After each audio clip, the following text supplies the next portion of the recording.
Item ಯಾವುದೇ ಇರಲಿ try ಮಾಡಿ ಆಚಿ ಚಿಕನ್ ಮಸಾಲಾ. ಶಾಸಕ ಭೈರತಿ ಬಸವರಾಜ್ಗೆ ಹೃದಯ ಸಂಬಂಧಿ ಸಮಸ್ಯೆ ಕಾಣಿಸ್ಕೊಂಡಿದೆ. ಜಯದೇವ ಆಸ್ಪತ್ರೆಯಲ್ಲಿ ಭೈರತಿ ಬಸವರಾಜ್ಗೆ ಆಂಜಿಯೋಗ್ರಾಮ್ ಮತ್ತೆ ಆಂಜಿಯೋಗ್ರಾಮ್ ಮಾಡಿಸಲಾಯಿತು. ಅದರ ರಿಪೋರ್ಟ್ ಬಂದ ಬಳಿಕ ಕೋರ್ಟ್ಗೆ ಹಾಜರುಪಡಿಸ್ತಾರೆ. ಇವತ್ತು ಭೈರತಿ ಬಸವರಾಜ್ಗೆ ಜೈಲ ಕಸ್ಟಡಿನ ನಿರ್ಧಾರ ಇವತ್ತಾಗುತ್ತೆ. ಭೈರತಿ ಬಸವರಾಜ್ ಕಸ್ಟಡಿ ಪಡೆಯೋಕೆ ಸಿಐಡಿ ಕೊಟ್ಟಿರುವಂತಹ ರೀಸನ್ಸ್ ಗಳನ್ನ ನೋಡ್ತಾ ಹೋಗೋಣ. ಸಿಐಡಿ ಸಲ್ಲಿಸಿದ ರಿಮಾಂಡ್ ಅರ್ಜಿಯಲ್ಲಿರುವಂತಹ ಕಾರಣಗಳನ್ನ ನಿಮ್ಮ ಗ್ಯಾರಂಟಿ ನ್ಯೂಸ್ ನಲ್ಲಿ ನೋಡ್ತಾ ಹೋಗೋಣ. ಸೊ ಮೊನ್ನೆ ತಾನೇ ಅರೆಸ್ಟ್ ಆಗಿದ್ರು, ಬಟ್ ನಿನ್ನೆ ಮೆಡಿಕಲ್ ಟೆಸ್ಟ್ಗೆ ಒಳಪಡಿಸಿದ ಸಂದರ್ಭದಲ್ಲಿ ಅವರಿಗೆ ಸ್ವಲ್ಪ ಆರೋಗ್ಯದ ಸಮಸ್ಯೆ ಇರೋದು ಕಂಡು ಬಂದಿದೆ. ಆ ಹಿನ್ನೆಲೆಯಲ್ಲಿ ಅಂದ್ರೆ ECG ಮಾಡಿಸಿದಾಗ ವ್ಯತ್ಯಾಸ ಕಂಡು ಬಂತು. ಹಾಗಾಗಿ ಕೋರ್ಟ್ ಗಮನಕ್ಕೆ ತಂದಿದ್ದಾರೆ. ಹೆಚ್ಚಿನ ಚಿಕಿತ್ಸೆಗೆ ಅಂತ ಅವರ ಪರ ವಕೀಲರು ಮನವಿ ಮಾಡ್ಕೊಂಡ್ರು. ಆಮೇಲೆ ಮನವಿಯನ್ನು ಪುರಸ್ಕರಿಸಿದ ನ್ಯಾಯಾಲಯ ಆರೋಪಿ ಬಸವರಾಜ್ ಅವರಿಗೆ ಹೆಚ್ಚಿನ ಚಿಕಿತ್ಸೆ ಕೊಡಿಸಿ ಇವತ್ತು ಗೃಹ ಕಚೇರಿಯಲ್ಲಿ ಹಾಜರುಪಡಿಸಿ ಅಂತ ಹೇಳಿತ್ತು. ಅದರಂತೆ ಟ್ರೀಟ್ಮೆಂಟ್ ಆಗಿದೆ. ಇವತ್ತು ಕರ್ಕ ಬರ್ತಾರೆ.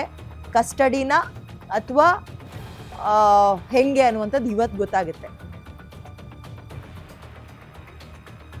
ರೀಸನ್ಸ್ಗಳನ್ನ ನೋಡ್ತಾ ಹೋಗೋಣ ನಾವು. ಭೈರತಿ ಬಸವರಾಜ್ ಅವರ ಕಸ್ಟಡಿಗೆ ಸಿಐಡಿ ಕೊಟ್ಟಿರುವಂತಹ ರೀಸನ್ಸ್ 9 ಕಾರಣಗಳನ್ನು ಕೊಟ್ಟಿದ್ದಾರೆ. ಭಾರತೀನಗರ ಠಾಣೆಯಲ್ಲಿ ನಡೆದ ವಿಚಾರಣೆಯ ವೇಳೆ ಸತ್ಯಾಂಶ ಮರೆ ಮಾಡಿದ್ದಾರೆ. ತನಿಖೆ ವೇಳೆ ದೊರೆತ ಸಾಕ್ಷ್ಯಾಧಾರಗಳ ಕೂಲಂಕುಷ ವಿಚಾರಣೆಯ ಅಗತ್ಯ ಇದೆ. ಕೂಲಂಕುಷ ವಿಚಾರಣೆ ಮಾಡಿ ಹೇಳಿಕೆಯನ್ನು ನಾವು ದಾಖಲು ಮಾಡ್ಕೋಬೇಕು. ಅಂಡ್ ಆರೋಪಿಯ ಕೃತ್ಯ ಪೂರ್ವದ ಚಲನವಲನದ ಬಗ್ಗೆ ಮಾಹಿತಿ ಸಂಗ್ರಹ ಮಾಡಬೇಕಾಗಿದೆ.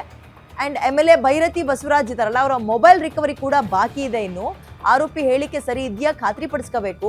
ಸಾಕ್ಷಿದಾರರುಗಳನ್ನ ವಿಚಾರಣೆಗೆ ಒಳಪಡಿಸಿ ಖಾತರಿಗೆ ಸಿದ್ಧತೆ ಮಾಡ್ಕೋಬೇಕು ನಾವು. ಆರೋಪಿಯ ಮನೆ ಮತ್ತು ಗೃಹ ಕಚೇರಿಯಲ್ಲಿ ಶೋಧನೆ ಮಾಡುವಂತಹ ಸಾಧ್ಯತೆ ಕೂಡ ಇದೆ. ಶೋಧನೆ ನಡೆಸಿ ಕೃತ್ಯಕ್ಕೆ ಸಂಬಂಧಪಟ್ಟ ಸಾಕ್ಷ್ಯಾಧಾರಗಳನ್ನ ಸಂಗ್ರಹ ಮಾಡ್ತೀವಿ. ಪಿತೂರಿ ನಡೆಸಿದ ಸ್ಥಳಗಳನ್ನ ಆರೋಪಿಯಿಂದ ಗುರ್ತು ಮಾಡಬೇಕಾಗಿದೆ. ಆರೋಪಿ ರಿಯಲ್ ಎಸ್ಟೇಟ್ ವ್ಯವಹಾರದಲ್ಲಿ ಭಾಗಿಯಾಗಿದ್ದಾನೆ. ಈ ಬಗ್ಗೆ ಆರೋಪಿ ಇರುವ ಮಾಹಿತಿ ಸಂಗ್ರಹ ಕೂಡ ನಾವು ಮಾಡಬೇಕಾಗಿದೆ ಅಂತ ಒಟ್ಟು 9 ರೀಸನ್ಸ್ಗಳನ್ನು ಕೊಟ್ಟಿದ್ದಾರಂತೆ. ಈ ರೀಸನ್ಸ್ಗಳನ್ನ ಒಂದು ಪುರಸ್ಕರಿಸ್ತಾರ ಅಥವಾ ಹೇಗೆ ಅನ್ನೋದು ಕಾದ್ ನೋಡ್ಬೇಕು. ಓಕೆ, ಇದ್ರ ಬಗ್ಗೆ ಮತ್ತಷ್ಟು ಮಾಹಿತಿಯನ್ನ ನನ್ನ ಕಲೀಗ ಅಜಯ್ ನೀಡ್ತಾ ಹೋಗ್ತಾರೆ. ಅಜಯ್, ಮೊದಲಿಗೆ ಶಾಸಕರ ಆರೋಗ್ಯದಲ್ಲಿದ್ದಂತಹ ವ್ಯತ್ಯಾಸ ಸರಿ ಆಯ್ತಾ? ಎರಡನೇದು, ಇವತ್ತು ಏನಾಗೋ ಸಂಭವ ಇದೆ, ಭವಿಷ್ಯ ಏನಾಗ್ಬೋದು?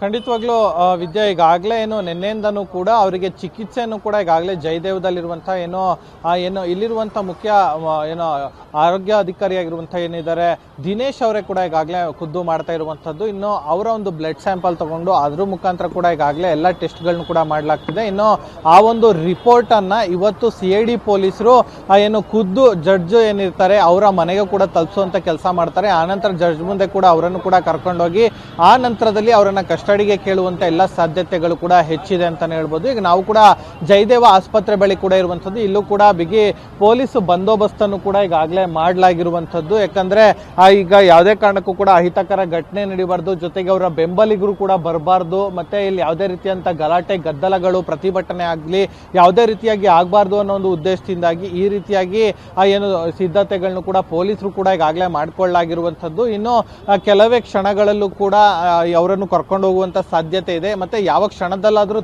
ಕರ್ಕೊಂಡು ಹೋಗುವ ಒಂದು ನಿರೀಕ್ಷೆ ಕೂಡ ಇದೆ.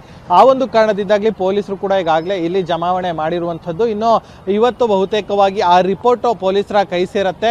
ಕೈ ಸೇರಿದ ನಂತರವೇ ಅವರನ್ನ ಕರ್ಕೊಂಡೋಗಿ ಆನಂತರ ಜಡ್ಜ್ ಮನೆ ಮುಂದೆ ಕೂಡ ಕರ್ಕೊಂಡೋಗಿ ಆನಂತರ ಏನು ರಿಮ್ಯಾಂಡ್ ಅಪ್ಲಿಕೇಶನ್ ಅಲ್ಲೂ ಕೂಡ ಈಗಾಗಲೇ 9 ಪ್ರಮುಖ ಅಂಶಗಳನ್ನು ಕೂಡ ಉಲ್ಲೇಖವನ್ನ ಮಾಡಲಾಗಿರುವಂತದ್ದು. ಅದರಲ್ಲೂ ಕೂಡ ಕೆಲವೊಂದು ಪ್ರಮುಖ ಅಂಶ ಅಂತಂದ್ರೆ ಈಗಾಗಲೇ A5 ಆಗಿರುವಂತ ಭೈರತಿ ಬಸವರಾಜ್ ಆಗಿರ್ಬೋದು, ಮತ್ತೆ A20 ಆಗಿರುವಂತಹ ಮಲಯಾಳಿ ಅಜಿತ್ ಆಗಿರ್ಬೋದು, ಇವರೆಲ್ಲರೂ ಕೂಡ ಫೋನ್ ಸಂಭಾಷಣೆಯಲ್ಲಿ ಇರೋದು ಕೂಡ ದೃಢ ಆಗಿರುವಂತದ್ದು. ಸೊ ಹೀಗಾಗಿ ಅವರ ವಾಯ್ಸ್ ಸ್ಯಾಂಪಲ್ ಅನ್ನು ತಗೊಂಡು ಅದನ್ನ FS ಅಲ್ಲಿ ಕಳಿಸಬೇಕಾಗತ್ತೆ. ಅದನ್ನ ಮ್ಯಾಚ್ ಮಾಡ್ತಾರೆ. ಆ ನಂತರದಲ್ಲಿ ಇವರು ರಿಯಲ್ ಎಸ್ಟೇಟ್ ವ್ಯವಹಾರಗಳನ್ನು ಕೂಡ ಮಾಡ್ತಾ ಇರೋ ಅನ್ನೋದಕ್ಕೂ ಕೂಡ ಪೂರಕವಾದಂತಹ ದಾಖಲೆಗಳು ಕೂಡ ಈಗಾಗಲೇ CIDಗೂ ಕೂಡ ಸಿಕ್ಕಿರುವಂತದ್ದು. ಇದರ ಜೊತೆಗೆ A1 ಆರೋಪಿಯಾಗಿರುವಂತಹ ಜಗ್ಗ ಏನಿದ್ದಾನೆ ಆತನ ಜೊತೆ ಕೂಡ ಸಂಪರ್ಕ ನಿರಂತರವಾಗಿ ಕೂಡ ಇವ್ರ ಜೊತೆ ಇತ್ತು ಅನ್ನೋದು ಕೂಡ ಈಗಾಗಲೇ ಕೆಲವೊಂದು ಸಾಕ್ಷಿಗಳು ಕೂಡ ಈಗಾಗಲೇ CIDಗೂ ಕೂಡ ಈಗಾಗಲೇ ಸಿಕ್ಕಿರುವಂತದ್ದು. ಹೇಳಿರುವಂಥದ್ದು. ಹೀಗೆ ಸಾಕಷ್ಟು ಪ್ರಮುಖ ಅಂಶಗಳನ್ನ ಇಟ್ಕೊಂಡು ಈಗಾಗಲೇ CID ಏನು ಜಡ್ಜ್ ಮುಂದೆ ಕೂಡ ಕೇಳ್ಕೊಂಡಿರುವಂಥದ್ದು, ನಮಗೆ ಕಸ್ಟಡಿಗೆ ಬೇಕು ಅಂತ ಹೇಳಿ. ಯಾಕಂದ್ರೆ ಇಷ್ಟು ದಿನ ತಲೆಮರೆಸ್ಕೊಂಡಿದ್ರು.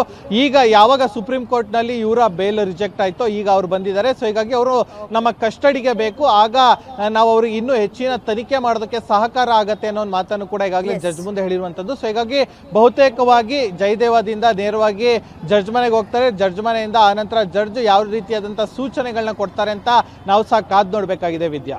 ಥ್ಯಾಂಕ್ ಯು ಡೀಟೇಲ್ಸ್ಗೆ ಅಜಯ್.